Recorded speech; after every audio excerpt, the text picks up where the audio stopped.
El día de la boda de mi hija, vi a ese hombre poderoso acorralarla en un pasillo vacío. Le decía que iba a destruir su vida si ella no obedecía. Yo tenía dos opciones: ver a mi hija ser destrozada por un monstruo de corbata o hacer algo que nunca imaginé ser capaz. Esa noche, una copa de vino lo cambió todo. Mi nombre es Augusta Martínez. Tengo 65 años y cargo en mi bolsa dos cosas indispensables: mi rosario y mis medicamentos de uso controlado para la ansiedad. Vivo aquí en Aguascalientes, en esta ciudad que siempre me acogió con su clima templado y su gente cálida. Nací en Puebla, pero fue en Aguascalientes donde construí mi vida después de todo lo que pasó. Hoy por la mañana, mientras ustedes me ven, estoy aquí en mi salita, arreglando el álbum de fotografías antiguas de la familia. Tengo esta manía de sacar las fotos, organizarlas por fecha, pegarlas de nuevo, porque con el tiempo se van soltando, amarilleando. Me gusta sentarme aquí en mi sillón viejo con los lentes en la punta de la nariz, hojeando estos recuerdos. Hay foto de cuando era niña en Puebla, foto de mi boda, foto de Camila chiquita, foto de mis nietos. Cada una de estas imágenes cuenta una historia y me gusta revisitarlas de vez en cuando, principalmente ahora que tengo tiempo para eso. La sala es chiquita, con ese olor a casa de abuela que todo mundo conoce. Tengo un librero lleno de libros que he comprado a lo largo de los años. Unas plantitas en la ventana que riego todos los santos días y un crucifijo grande en la pared que era de mi mamá. Es un rinconcito sencillo, pero es mi refugio. Empecé esta manía de organizar álbumes después de que me jubilé de la escuela donde trabajé como cocinera por 35 años. Se volvió una forma de mantener la cabeza ocupada, de no estar rumiando el pasado de una manera que duele. Cuando organizo las fotos, es como si tuviera control sobre las memorias, ¿saben? Elijo cuáles guardar, cuáles tirar, cuáles poner en primer plano. Es una terapia silenciosa que me hace bien. Pero antes de continuar mi historia, quisiera hacerles un pedido especial a ustedes que me están viendo. Cuéntenme aquí en los comentarios de qué ciudadcita me están viendo este video y a qué horita del día encontraron a esta abuelita aquí. ¿En la mañanita tomando café, después de la comida descansando o ya en la nochecita? Yo siempre leo todos los comentarios con mucho cariño y me pone tan feliz saber de dónde son y cuando se toman un tiempito del día para escuchar las historias de esta viejita.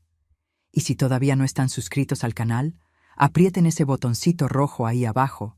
¿Sí, mi cielo? Activen la campanita para no perderse ningún video nuevo. Eso ayuda muchísimo a esta abuelita a seguir contando estas historias. Cuéntenme de dónde son, por favor. Vamos a crear una cadena de cariño. Pues bien, mis queridos, necesito contarles una historia que cambió mi vida para siempre. Una historia que involucra la boda de mi hija Camila, un hombre poderoso y peligroso, y una decisión que tomé en un pasillo oscuro de un club campestre lujoso. No fue fácil llegar hasta aquí para contar esto, pero creo que mi historia puede ayudar a otras madres, otras hijas, otras mujeres que están atrapadas en situaciones parecidas. Hoy tengo esta vida tranquila, organizando mis fotos, viviendo en paz en mi casita sencilla aquí en Aguascalientes. Pero hubo un tiempo en que pensé que iba a perder a mi hija, que la iba a ver ser destruida por un monstruo de traje caro y apellido importante. Y fue en ese momento que descubrí de lo que una madre es capaz cuando ve a su cría amenazada. Descubrí que existe una fuerza dentro de nosotros que ni imaginábamos tener. Nací en Puebla, una ciudadcita del centro de México, en 1960. Mi papá se llamaba Lindolfo Martínez, un hombre de manos callosas que trabajaba como maestro de obras, construyendo casas para los rancheros de la región. Mi mamá, Gersina, era costurera y bordadora, de esas que hacían ajuares enteros a mano, con una paciencia que siempre admiré. Vivíamos en una casa sencilla de 3 cuartos en la calle de las Acacias, cerca de la iglesia del pueblo. La casa tenía piso de cemento pulido que mi mamá lavaba todos los santos días, y un patio largo donde mi papá sembraba de todo: col, lechuga, jitomate, calabacitas, chiles. Éramos 6 hermanos. Yo era la tercera hija, justo en medio de la camada. Mis hermanos mayores eran Baldomiro y Teresita, y los más chicos eran Aparecida, Gerardo y el más chiquito, Ananías, que nació cuando yo ya tenía 12 años. Nuestra casa era un relajo bueno, llena de vida, llena de ruido. Tempranito, antes de que saliera el sol, mi papá ya estaba de pie, preparando el café bien cargado, de ese que parece chapopote, y se iba a la obra. Mi mamá se quedaba en casa cosiendo para las señoras de la ciudad y nosotras, las niñas, ayudábamos con los quehaceres. Mi infancia fue humilde, pero fue feliz. Jugábamos en la calle a las traes, a las escondidillas, al avión rayado con carbón en el piso.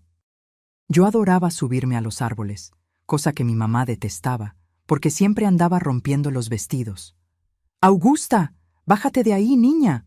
Tú no eres chamaco, ¿no?», gritaba desde la ventana. Pero yo no le hacía mucho caso.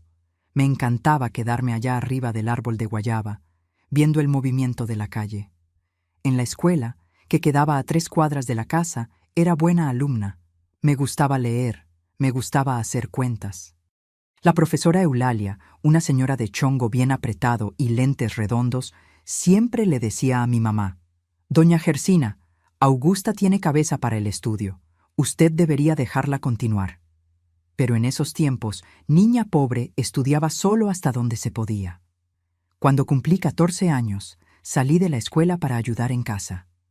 Empecé a trabajar como ayudante de mi mamá en la costura y después, a los 16, conseguí trabajo en una fábrica de telas que había ahí cerca. Las tardes de domingo eran sagradas en nuestra casa. Mi mamá hacía ese pollo con mole, arroz rojo con verduras que comprábamos en el mercado municipal y los famosos frijolitos de la olla. La casa se llenaba de olor rico y comíamos en la mesa todos juntos. Mi papá sentado en la cabecera, mi mamá sirviéndonos a todos antes de sentarse. Después de la comida, los hombres iban a jugar baraja debajo del árbol, y nosotras, las mujeres, lavábamos los trastes y nos sentábamos en la banqueta a platicar con las vecinas. Puebla era chiquita. Todo mundo se conocía. Íbamos a misa de las 6 de la tarde todos los domingos. Rezábamos el rosario en mayo en la casa de doña Nadir. Participábamos en las fiestas del pueblo en la plaza. Me acuerdo del olor a champurrado con canela, del ponche que los hombres tomaban a escondidas de las mujeres, de las fogatas altas donde brincábamos pidiendo protección a San Juan. Cuando tenía unos 10 años, conocí a mi mejor amiga, Zenaida. Vivía 2 calles abajo. Era hija del zapatero del pueblo. Las dos éramos inseparables. Pasábamos el día entero juntas cuando no estábamos trabajando. Soñábamos con tener una vida mejor, casarnos con hombres buenos, tener hijos, una casa propia. Sueños sencillos de niñas del pueblo. Mi papá era estricto, pero justo. No nos pegaba sin motivo, pero cuando hacíamos travesuras, venía esa mirada seria que ya era suficiente para que nos portáramos bien en el momento. Mi mamá era más cariñosa, más de abrazo y beso en la frente. Cantaba mientras cosía canciones viejas de la radio, y yo adoraba quedarme sentada en el piso junto a ella, pasando hilo en la aguja, organizando los botones por color. La vida no era fácil, el dinero siempre era poco. Hubo época que comíamos frijoles con tortilla en la comida y en la cena, y mi mamá disimulaba diciendo que era porque nos gustaba. Pero nunca faltó lo esencial: comida en la mesa, ropa lavada, casa limpia y mucho amor. Mi papá siempre decía: «Somos pobres de dinero, pero ricos de dignidad». Y tenía razón. Yo crecí viendo a mi mamá levantarse a las 4 de la mañana para poder con todo, viendo a mi papá llegar a casa con las manos sucias de cemento, pero siempre con una sonrisa para el más chiquito, que corría a abrazarlo. Aprendí el valor del trabajo, de la honestidad, de la familia. Aprendí que uno puede no tener mucho, pero si tiene amor y respeto dentro de casa, tiene todo. Las fiestas de fin de año eran las más esperadas. Mi mamá juntaba dinero todo el año para hacer el pavo de Navidad y la casa se llenaba de parientes. Tíos, tías, primos, todos juntos en nuestra salita apretada, cantando, riendo, comiendo buñuelos con piloncillo. Yo adoraba ese relajo bueno, ese ruido de familia unida. Cuando tenía 12 años, mi hermana mayor, Teresita, se casó y salió de casa. Fue la primera vez que sentí ese vacío de alguien de la familia yéndose. Pero ella siguió cerca. Vivía solo a 10 minutos de ahí y nos veíamos todas las semanas. Fue en esa época tranquila, en esa infancia protegida por mis papás, que fui creando mis raíces, mi carácter. No sabía todavía, pero todo lo que aprendí ahí, sobre ser fuerte, sobre proteger a quien amamos, sobre no bajar la cabeza ante la injusticia, me iba a preparar para lo que vendría después, muchos años más tarde. Esa niña que se subía a los árboles y adoraba leer, un día sería una mamá que haría cualquier cosa, absolutamente cualquier cosa, para proteger a su hija. De los 13 a los 17 años, mi vida siguió en esa rutina tranquila de Puebla. Trabajaba en la fábrica de telas durante la semana, me levantaba a las 5 de la mañana para agarrar el primer turno y regresaba a casa con los dedos adoloridos de tanto manejar los rollos de tela. Pero era feliz, tenía mis amigas de la fábrica, tenía a Zenaida, con quien platicaba de todo, de los muchachos que nos parecían guapos, de los sueños de tener una familia. Cuando tenía 15 años, empecé a andar con Osvaldo. Él era 2 años mayor que yo. Trabajaba como ayudante en la panadería de don Teodoro. Era un muchacho sencillo, de sonrisa fácil, que me traía pan dulce a escondidas de su mamá. Todos los viernes andábamos en la puerta de mi casa, bajo la mirada vigilante de mi papá, que se quedaba sentado en la mecedora, fingiendo leer el periódico, pero yo sabía que no nos quitaba el ojo de encima. El noviazgo era inocente, de esos de agarrarse las manos, beso robado rápido cuando nadie estaba viendo. Osvaldo hablaba de casarse conmigo, de juntar dinero para comprar un terrenito, construir una casita. Yo soñaba despierta con eso. Me imaginaba de novia, teniendo mis propios hijos, cocinando para mi esposo. Pero la vida tenía otros planes para mí. Cuando cumplí 18 años, en 1978, todo cambió. Osvaldo fue llamado para trabajar en una construcción en Guadalajara, una ciudad más grande, con promesa de mejor sueldo. Me pidió que esperara. Dijo que volvería en 6 meses para casarse conmigo. Le creí, claro, pero 6 meses se volvieron 1 año, y las cartas que mandaba fueron llegando cada vez más espaciadas hasta que dejaron de llegar. Fue Zenaida quien me contó, con pena en los ojos, que Osvaldo había conseguido otra novia allá en Guadalajara. Lloré mucho, me sentí traicionada, engañada, pero la vida no se para a esperarnos a que cicatricemos, ¿verdad? A los 19 años conocí a Aristides. Él era trailero, venía de Aguascalientes a hacer entregas en la fábrica donde yo trabajaba. Era un hombre de casi 30 años, alto, fuerte, de bigote grueso y voz grave. Empezó a darme atención, a echarme piropos, a decir que yo era la muchacha más bonita que había visto. Después de la decepción con Osvaldo, eso fue como un bálsamo para mi corazón herido. Arístides era diferente a los muchachos de mi edad. Tenía dinero, tenía un tráiler propio, tenía experiencia del mundo. Me llevaba a tomar nieve en la nevería de la plaza, me daba regalos, perfume importado que traía de la Ciudad de México. Mis papás desconfiaron al principio, lo veían muy grande para mí, pero él era educado, hablaba bonito y poco a poco fue ganándose su confianza. 6 meses después de conocernos, Aristides me pidió matrimonio. Acababa de cumplir 20 años. Dijo que quería llevarme a Aguascalientes, que allá la vida era mejor, que tenía una casa buena esperándome. Mis papás se pusieron tristes de verme partir, pero era costumbre en esa época que la muchacha siguiera al marido. Mi mamá lloró mucho el día que empaqué mis maletas. Me casé en mayo de 1980 en una ceremonia sencilla en la iglesia del pueblo. Usé el vestido de novia que mi mamá cosió con tanto cariño. Velo de tul y corona de flores blancas.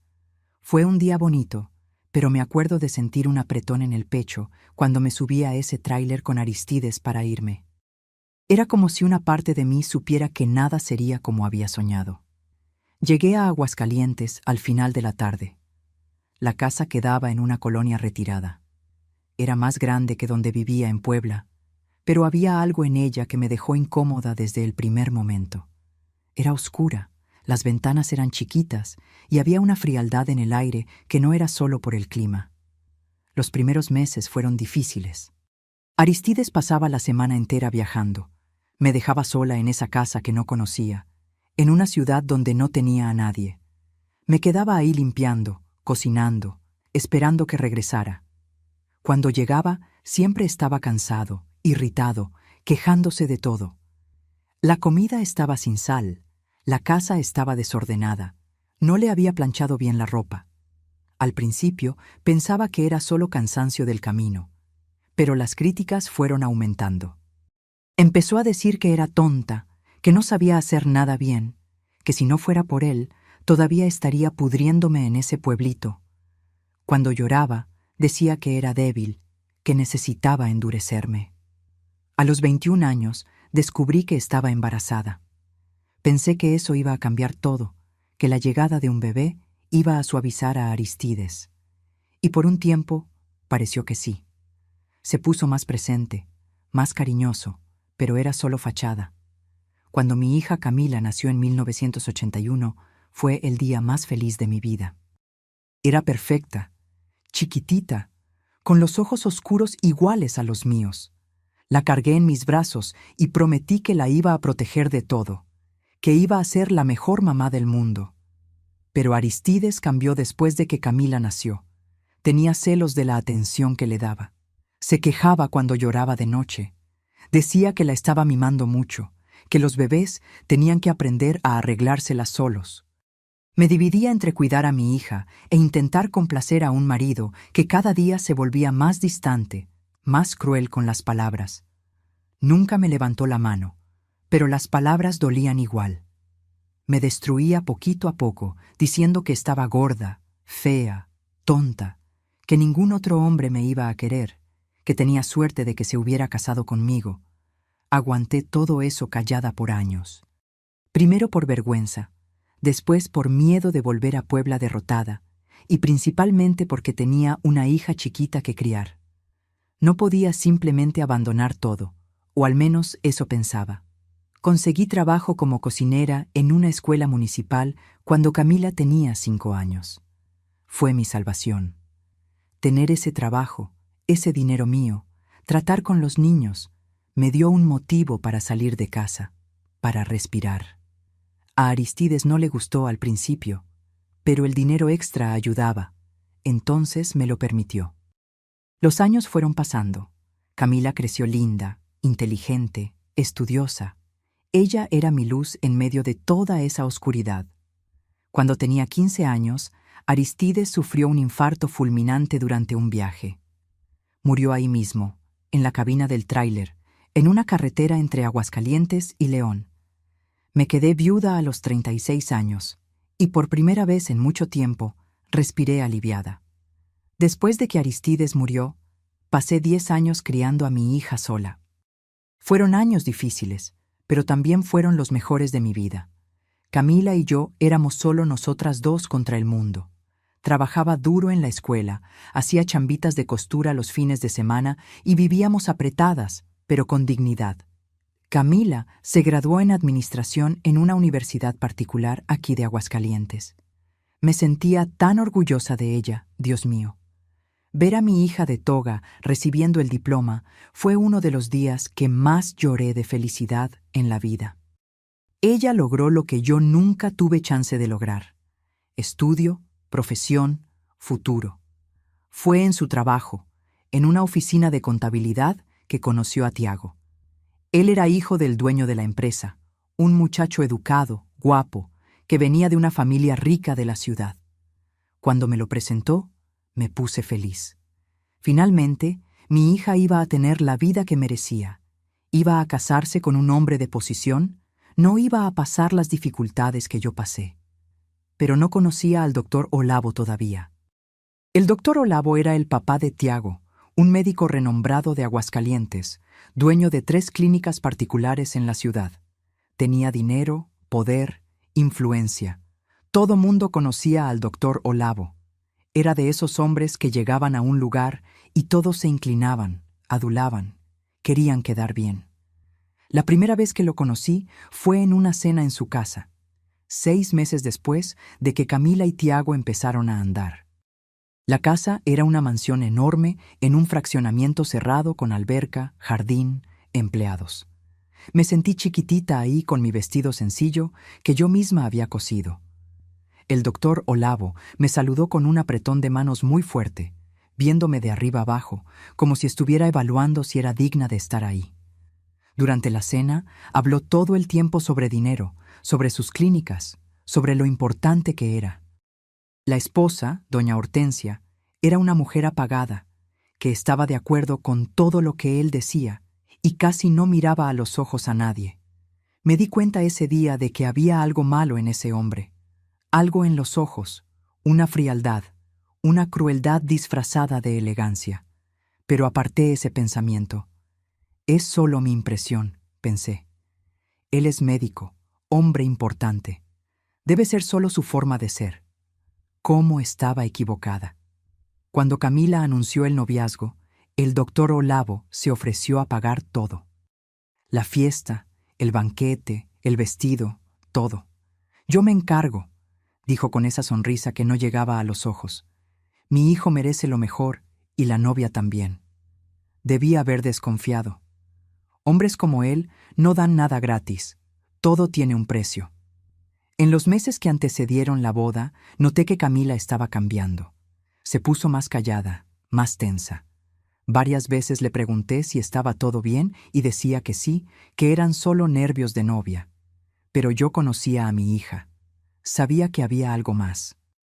Un día, 2 semanas antes de la boda, Camila llegó a casa llorando. Fue cuando me contó.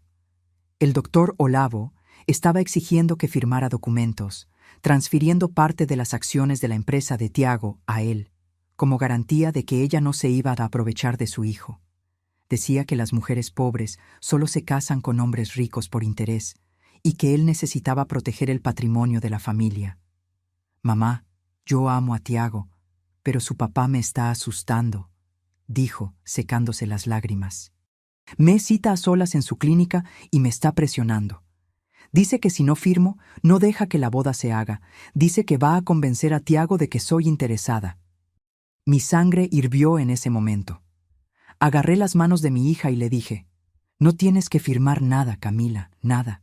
Y si ese hombre te está amenazando, cancelamos esta boda ahora». Pero ella negó con la cabeza. «Amo a Tiago, mamá. Y Tiago es diferente a su papá. No sabe nada de esto, el doctor». Olavo me hizo jurar que no le iba a contar a Tiago. Dijo que si le cuento, le va a decir a su hijo que estoy loca, que estoy inventando historias para destruir a su familia.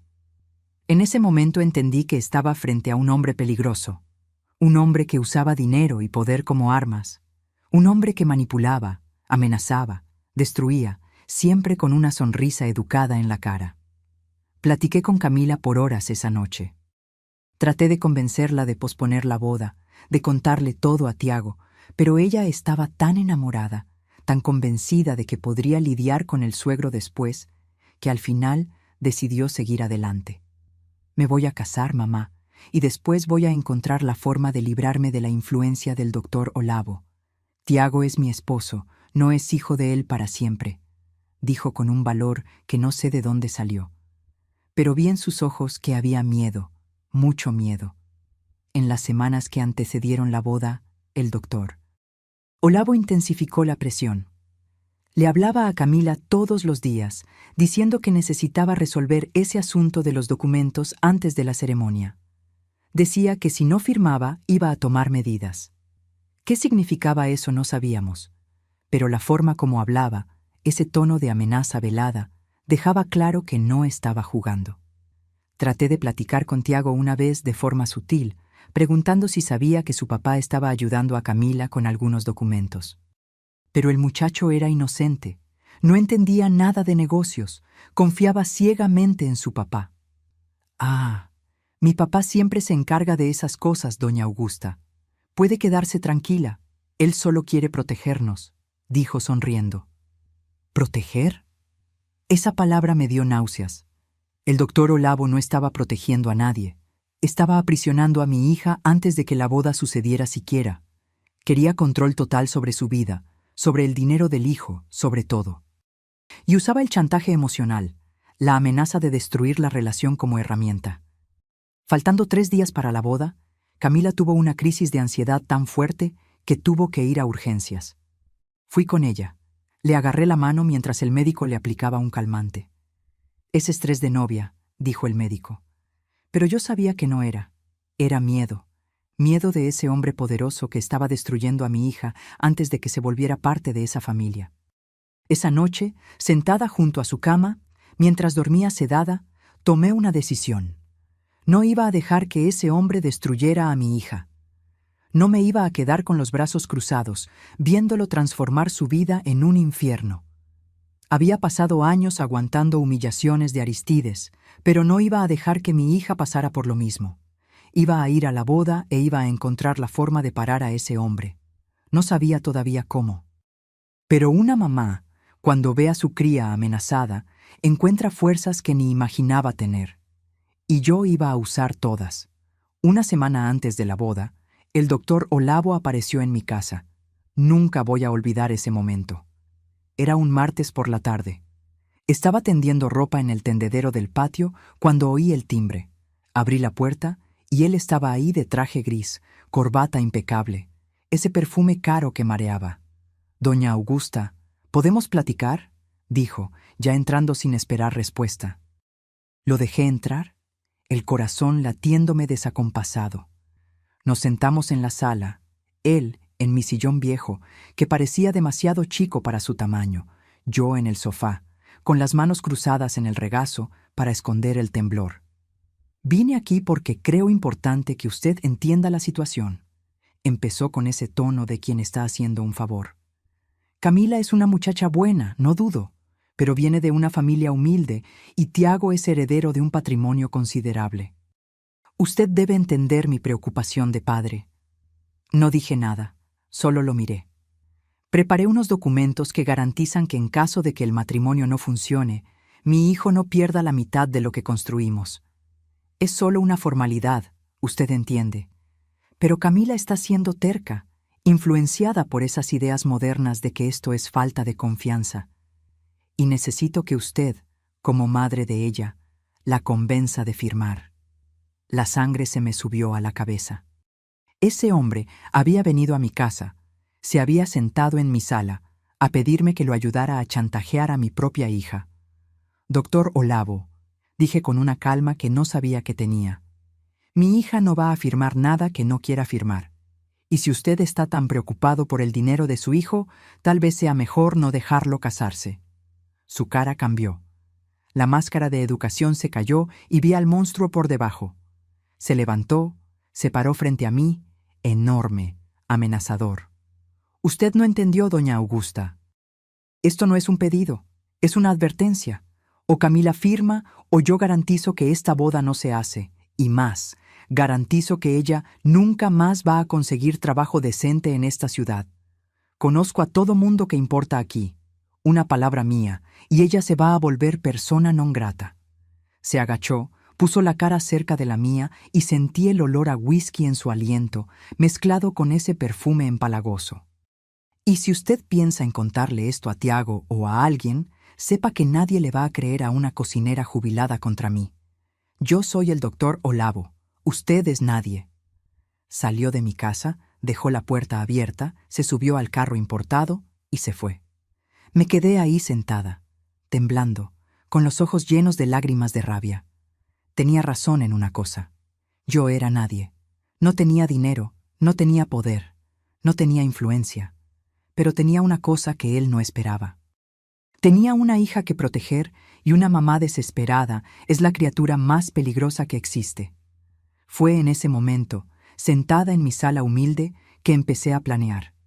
No sabía todavía exactamente qué, pero sabía que necesitaba estar preparada. Ese hombre había declarado la guerra, y yo le iba a dar una guerra que nunca iba a olvidar.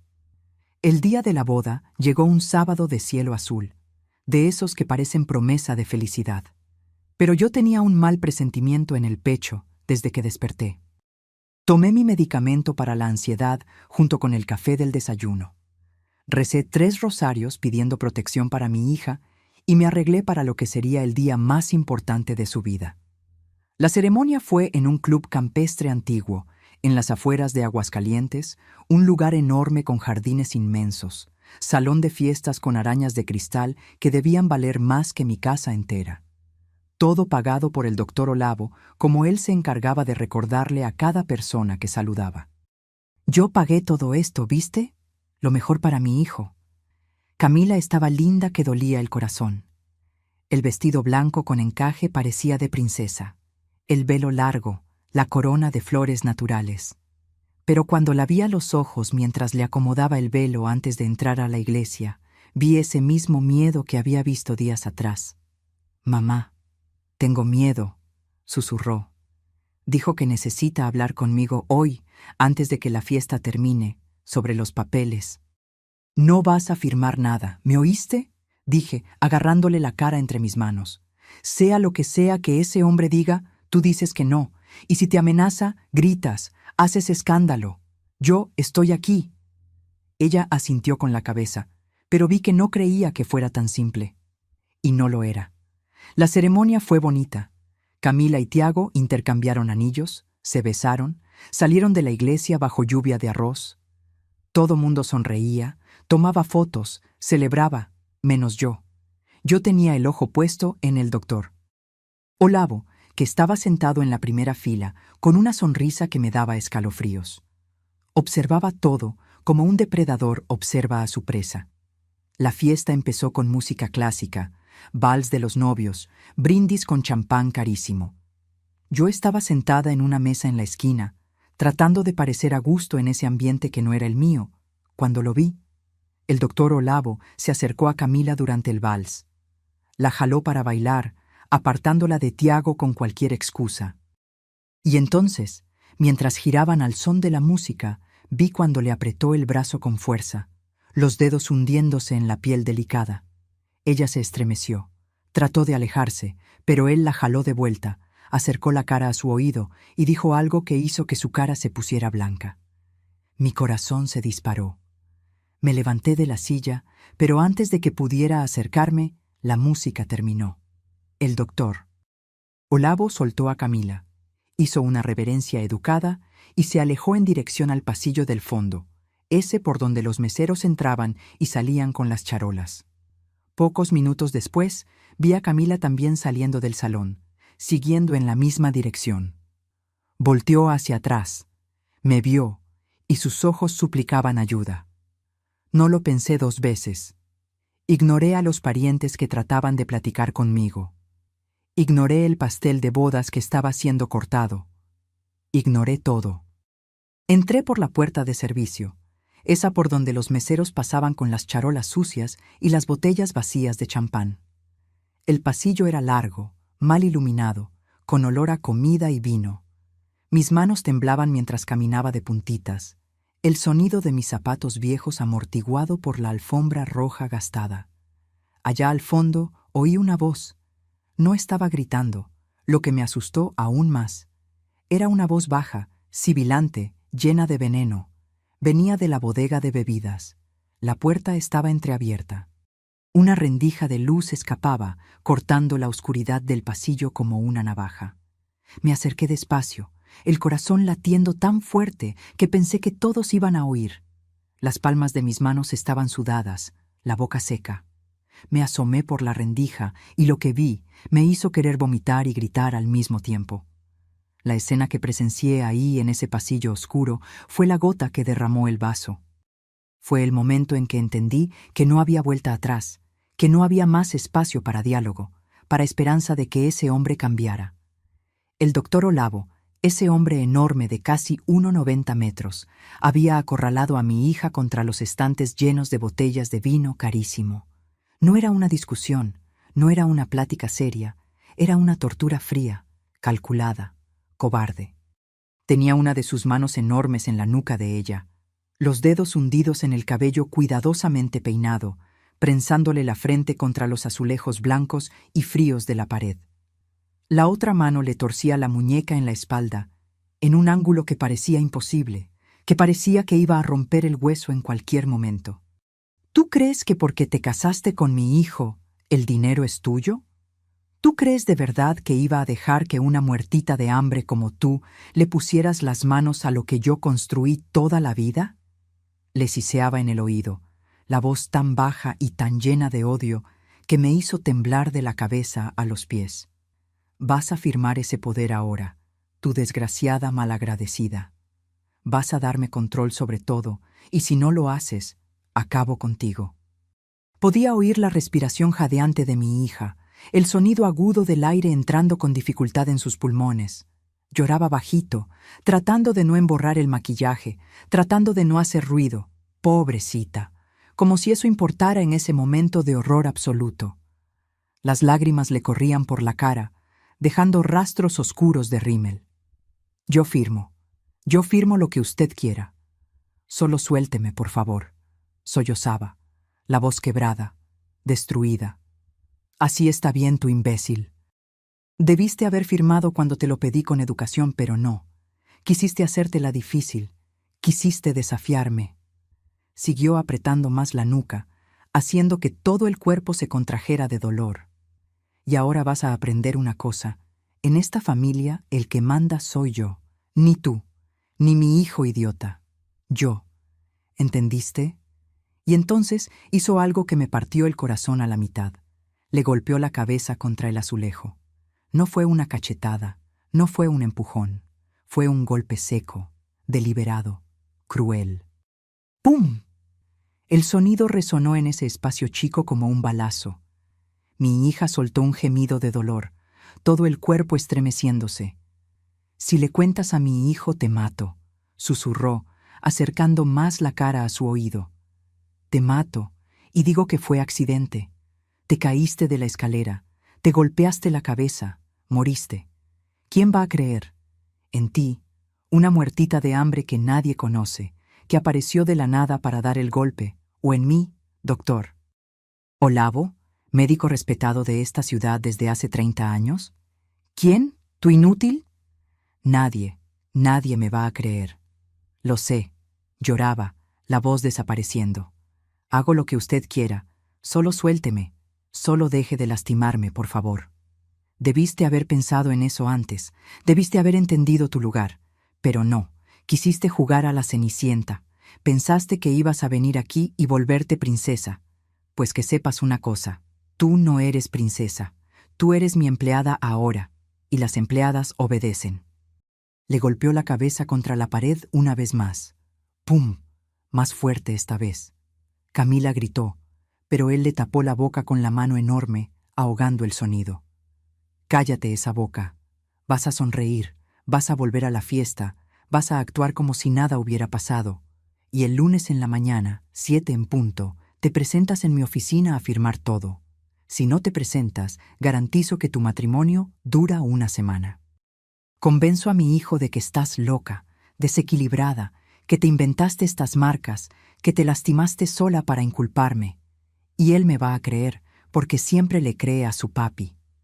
La soltó de repente y Camila cayó de rodillas en el piso, sollozando, agarrándose la muñeca lastimada.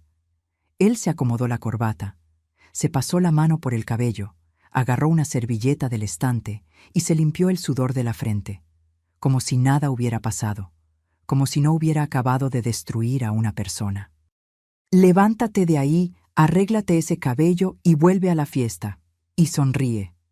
Tú eres una novia feliz, ¿recuerdas?», dijo con una sonrisa helada antes de salir de la bodega.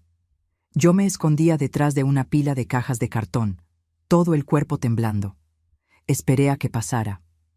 Lo vi cuando agarró la copa de vino que estaba en una mesita del pasillo, esa que había dejado ahí antes de entrar a la bodega para tener las manos libres para lastimar a mi hija.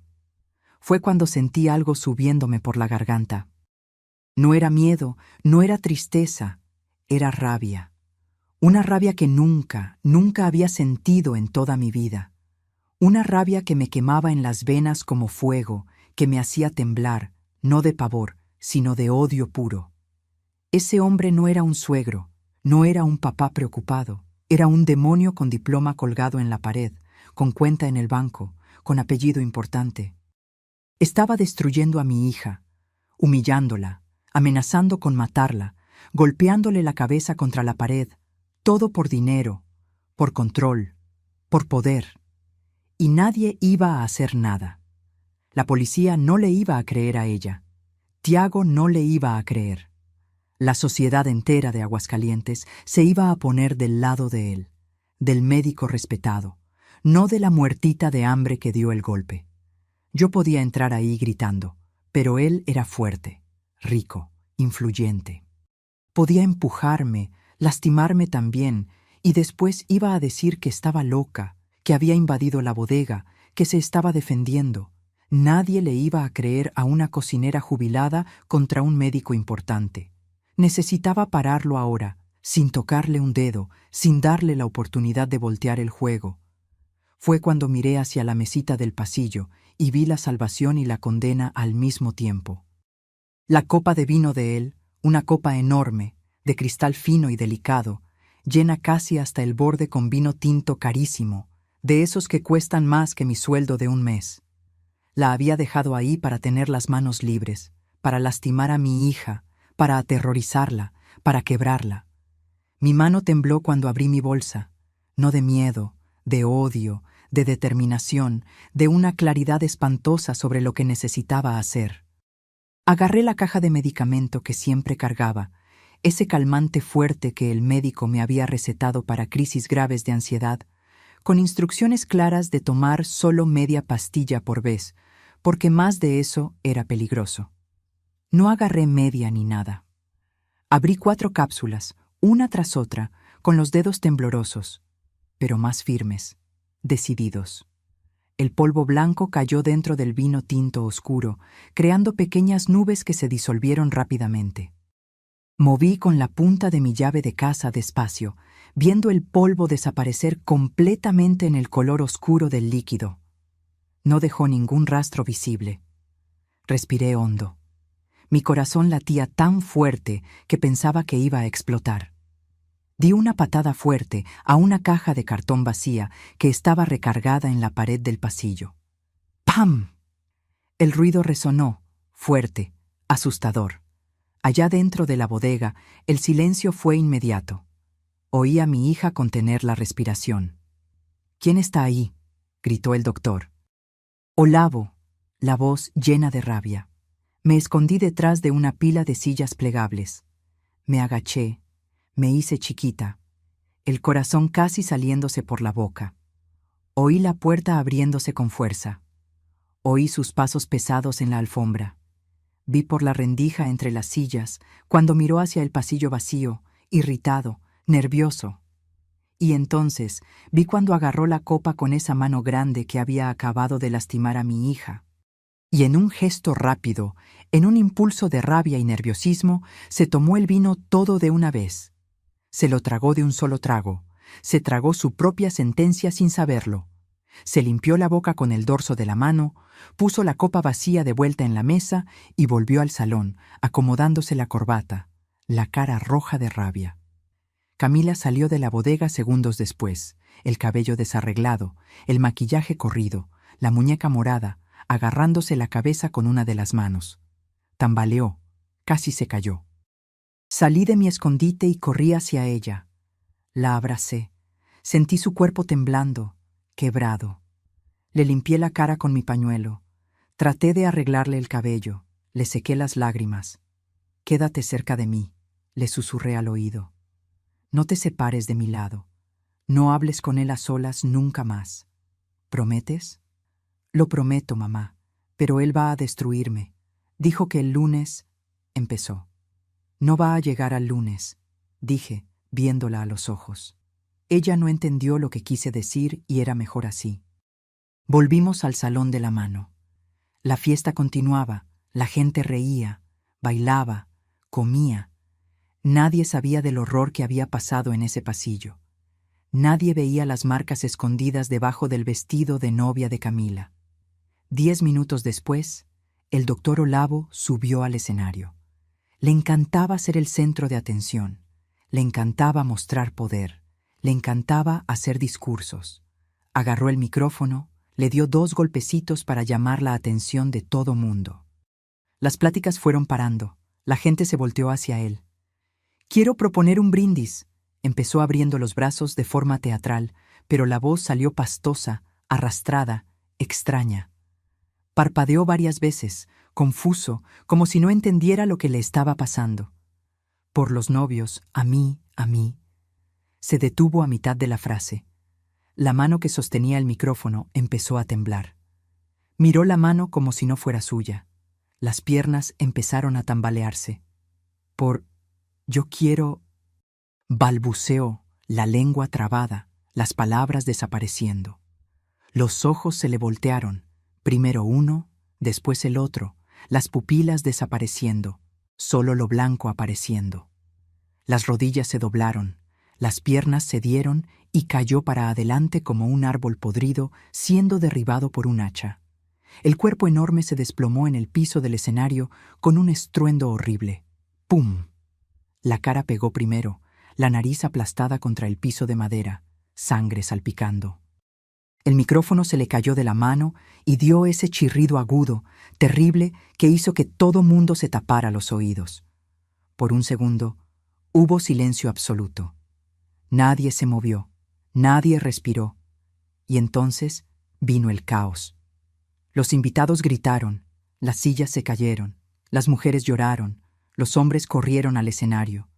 Doña Hortensia empezó a gritar histéricamente.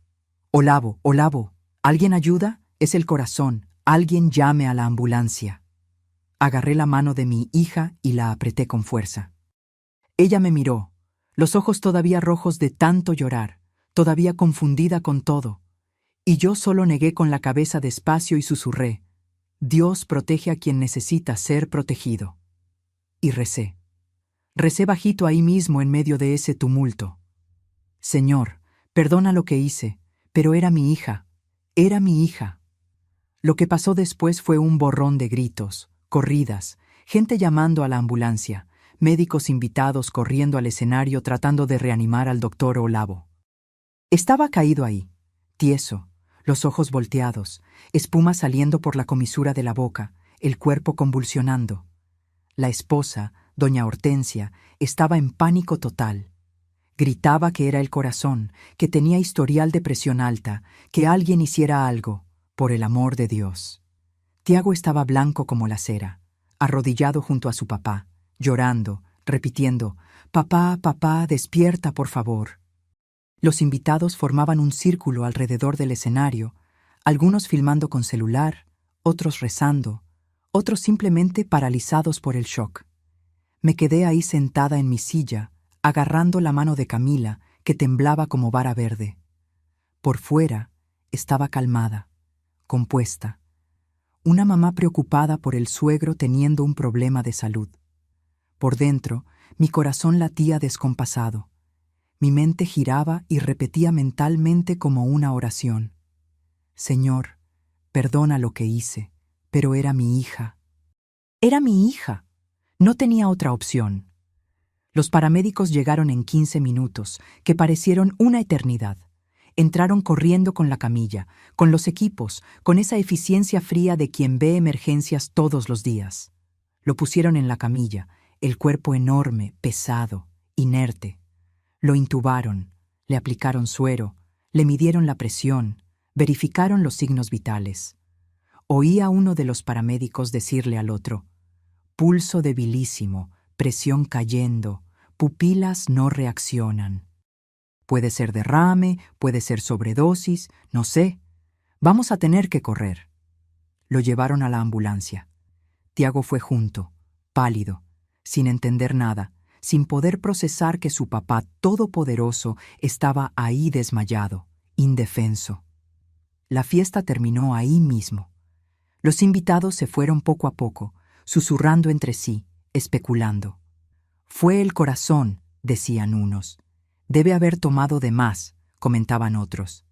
«Estrés de pagar toda esta boda», sugerían algunos.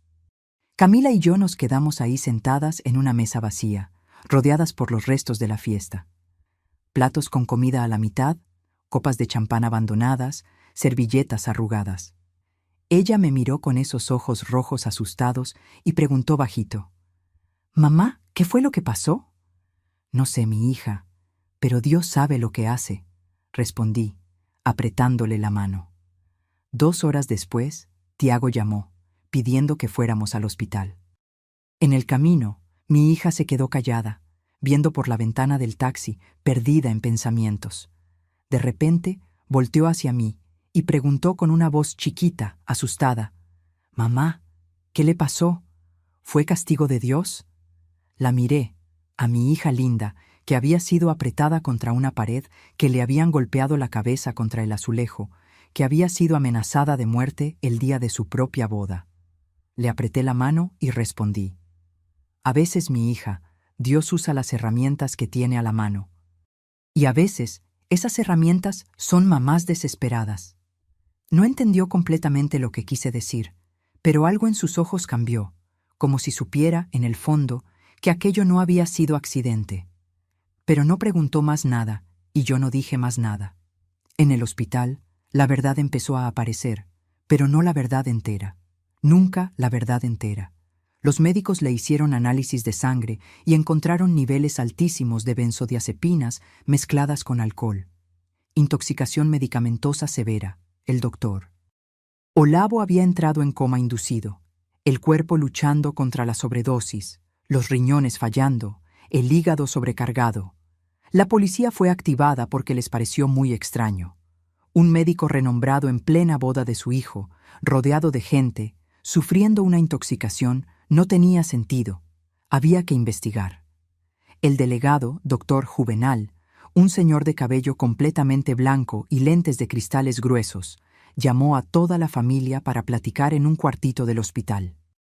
Yo estaba ahí, sentada en una esquina, callada como un ratoncito, invisible, como siempre fui toda la vida.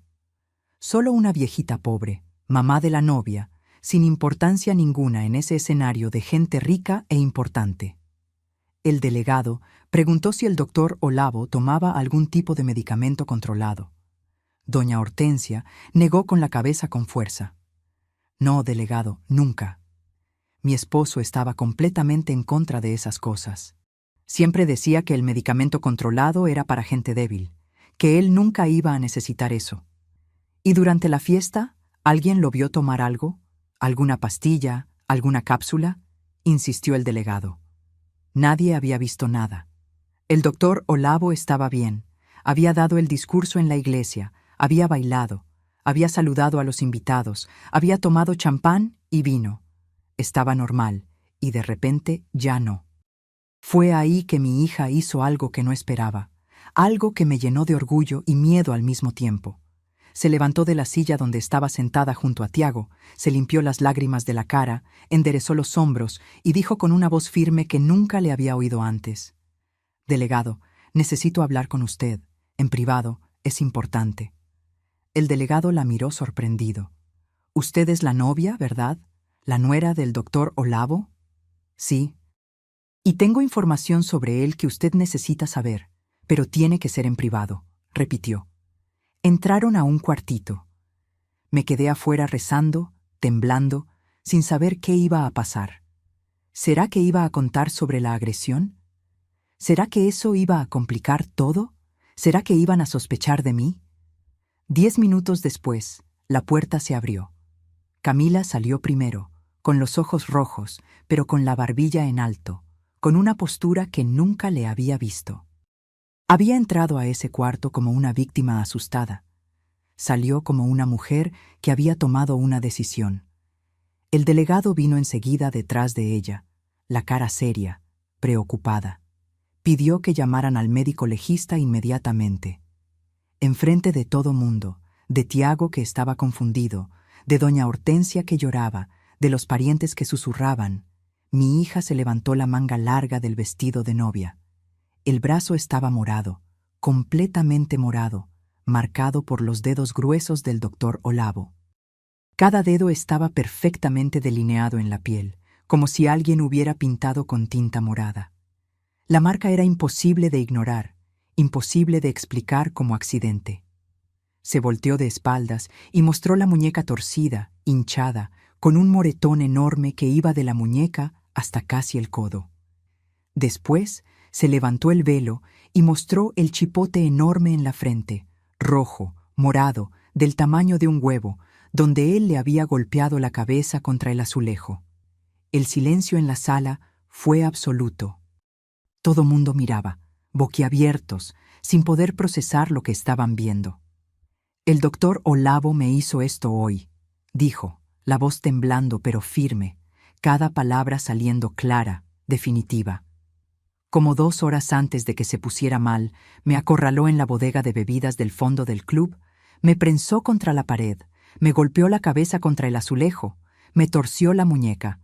Dijo que me iba a matar si no firmaba unos documentos dándole poder sobre los bienes de Tiago.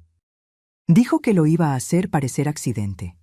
Dijo que nadie me iba a creer, porque él es el doctor Olavo, médico respetado, y yo soy solo una muertita de hambre que apareció para dar el golpe.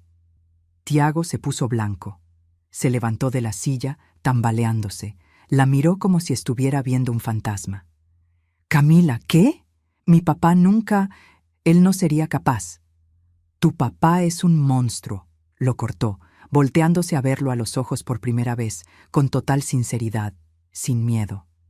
«Y yo pasé semanas con miedo de contarte, porque dijo que te iba a hacer pensar que estaba loca, que estaba inventando historias para destruir a tu familia. Pero ya no aguanto más. Tiago, mírame. Mira lo que me hizo el día de nuestra boda. Mira las marcas. Esto es real».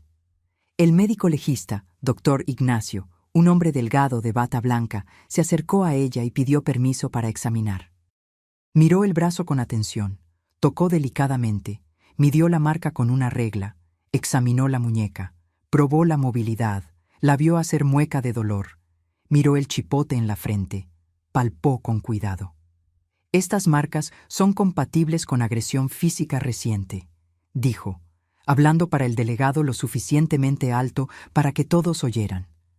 Las equimosis en el brazo muestran formato claro de dedos, presión fuerte y prolongada. La muñeca presenta torsión con inicio de hematoma profundo, indicando fuerza aplicada más allá del límite natural de movimiento. La contusión en la frente tiene formato compatible con impacto contra superficie lisa y dura. Todas las lesiones tienen aproximadamente 2 a 3 horas, lo que coincide con el horario que la víctima relató. Víctima. Llamó a mi hija víctima. Y eso era lo que era. El delegado anotó todo en una libretita chica. ¿Alguien más presenció esta agresión? Camila negó con la cabeza. No, me llamó a solas. Dijo que necesitaba resolver un asunto urgente antes de que la fiesta terminara. Me llevó a esa bodega, cerró la puerta y tragó saliva, las lágrimas volviendo. E hizo lo que hizo. ¿La puerta de la bodega estaba cerrada?, preguntó el delegado. ¿Por dentro? Sí, él cerró con llave cuando entró. El delegado pidió que preservaran la escena en el club. Mandó un equipo para allá inmediatamente. Horas después, los peritos encontraron cabellos rubios de Camila en el piso de la bodega. Encontraron rasguños en la pared de azulejo donde había tratado de apoyarse, donde las uñas habían raspado tratando de defenderse. Encontraron también la copa de él, todavía con residuo de vino tinto en el fondo, abandonada en la mesita del pasillo, y la llevaron para análisis. 3 días pasaron como una pesadilla interminable. 3 días en que el doctor Olavo estuvo en coma, conectado a máquinas, los médicos luchando para salvarle la vida mientras la policía investigaba lo que había pasado. Al 3er día, despertó. Abrió los ojos despacio, confuso, sin saber dónde estaba. Pero no se fue a casa. Apenas recobró la conciencia, todavía con el tubo siendo retirado de la garganta, 2 policías entraron al cuarto y lo esposaron a la cama del hospital. El doctor Olavo fue acusado de extorsión, amenaza de muerte, privación ilegal de la libertad, lesión corporal grave e intento de coacción. La ciudad entera entró en shock. El médico importante, respetado, dueño de clínicas, miembro del club, amigo del alcalde, era un agresor. Las noticias se esparcieron como fuego. Pacientes cancelaron citas, empleados renunciaron. Su imperio empezó a derrumbarse. Sobre los medicamentos que causaron la sobredosis, la investigación fue exhaustiva, pero inconclusiva. La policía analizó la copa de vino, encontró residuos de benzodiazepinas, pero no encontró huellas además de las del propio doctor Olavo. Investigaron a todos los meseros, todos los empleados del club, todos los invitados. Nadie había visto nada sospechoso. La conclusión oficial fue que en la confusión de la fiesta, en el nerviosismo después de agredir a la nuera, en la borrachera, porque el examen toxicológico mostró alto nivel de alcohol en la sangre, el doctor Olavo probablemente había tomado calmantes. Tal vez alguien los había dejado en una mesa. Tal vez él los cargaba escondidos contra sus propios principios, y los tomó sin pensar. Tal vez en la rabia, en el estrés, tomó más de lo debido. Tal vez él mismo había olvidado que había tomado y tomó de nuevo. Nadie nunca iba a saber la verdad. El delegado llegó a preguntarme en una entrevista de rutina con todos los familiares cercanos si había visto algo sospechoso durante la fiesta. Doña Augusta, dijo con esa mirada cansada de quien ya vio muchas cosas malas en la vida. ¿Usted estuvo cerca de su hija todo el tiempo? No, delegado. Yo estaba en mi mesa, allá en la esquina.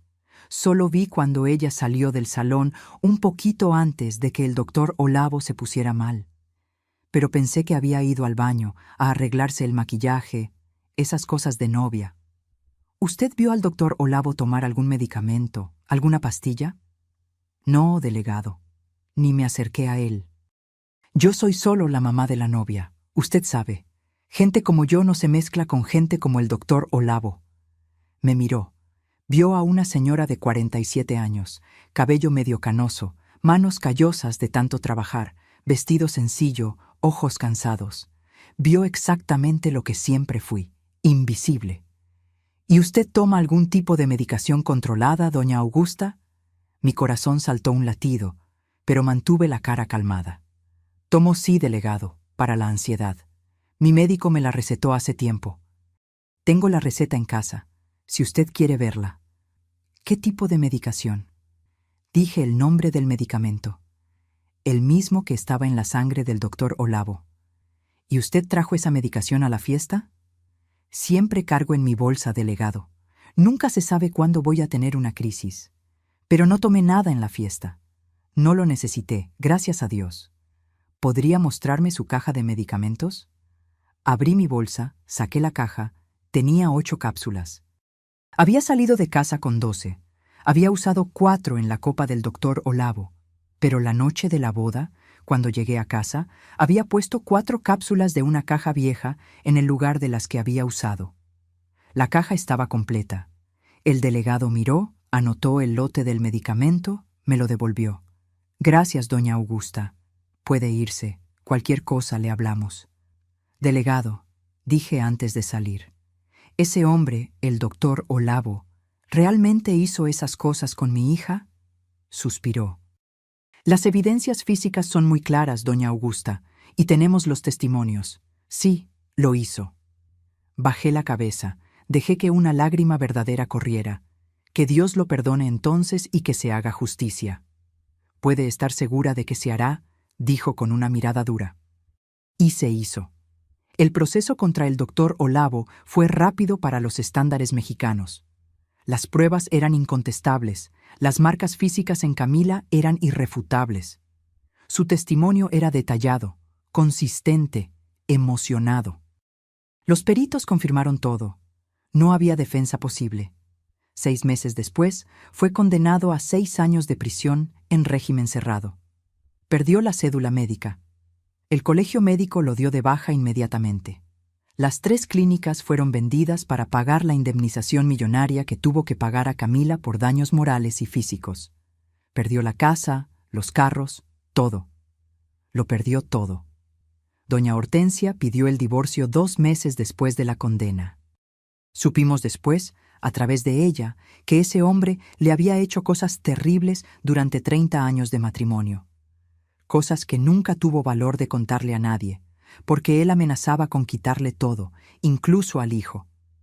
Controlaba cada peso que gastaba, cada lugar al que iba, cada persona con quien hablaba. Era una cárcel invisible, disfrazada de matrimonio exitoso. Verlo caído, preso, sin ningún poder, le dio el valor que le faltaba desde hacía décadas. Se liberó y se llevó la mitad de lo que quedó, porque los bienes anteriores al matrimonio eran de ella también. Camila y Tiago siguieron casados, lo que sorprendió a mucha gente. Fue difícil al principio, muy difícil. Tiago necesitó de terapia intensiva para procesar que el papá que idolatraba, que pensaba que era héroe, era en realidad un monstruo. Tuvo crisis, tuvo depresión, hubo momento en que quiso creer que su papá era inocente, que Camila había inventado, pero las marcas estaban ahí, las pruebas estaban ahí. Y en el fondo, muy en el fondo, Tiago siempre había visto señales, la forma como su papá trataba a su mamá, las explosiones de rabia por cosas chicas, el control obsesivo, solo que no había querido ver. Poco a poco, con terapia, con el apoyo de Camila, con paciencia, él escogió quedarse del lado de la esposa, escogió creerle, escogió construir una familia diferente a la que había venido. Hoy, 18 años después de esa boda fatídica, tienen 2 hijos lindos. Viven en una casa sencilla, pero llena de amor aquí en Aguascalientes. Tiago trabaja como contador independiente, lejos del imperio que su papá construyó. Camila da clases de administración en una escuela técnica, ayudando a jóvenes a tener la educación que ella tuvo. Me vienen a visitar todos los domingos, comen conmigo y yo les hago ese pollo con mole que les encanta, el mismo que mi mamá hacía allá en Puebla. La vida dio una vuelta completa. En cuanto a mí, sigo cargando mis medicamentos controlados en la bolsa, mi rosario también, y una conciencia con la que aprendí a hacer las paces, porque sé, en el fondo de mi corazón, que protegí a mi hija de la única forma que pude, de la forma que una mamá sin poder, sin dinero, sin voz pudo proteger. Y si eso me hace pecadora a los ojos de Dios, voy a tener que responder por eso un día cuando llegue allá arriba. Pero estoy segura de que cuando le cuente sobre ese hombre golpeándole la cabeza a mi hija contra la pared, sobre las amenazas de muerte, sobre el terror en sus ojos, él va a entender. Y lo haría todo de nuevo. Todo. Nunca se sabe cuándo una mamá va a necesitar proteger a su cría de otro monstruo de corbata. Hoy me levanto todos los días a las 6 de la mañana, aunque esté jubilada desde hace 10 años. El cuerpo ya se acostumbró a toda una vida de levantarse temprano para trabajar. Me hago mi café bien cargado, como aprendí de mi papá allá en Puebla, y me siento en la mesita de la cocina a planear el día. La casa es chiquita, solo 2 cuartos y una salita, pero es mía. La pagué con el dinero de la jubilación. Queda en una colonia tranquila aquí de Aguascalientes, cerquita de la escuela donde trabajé tantos años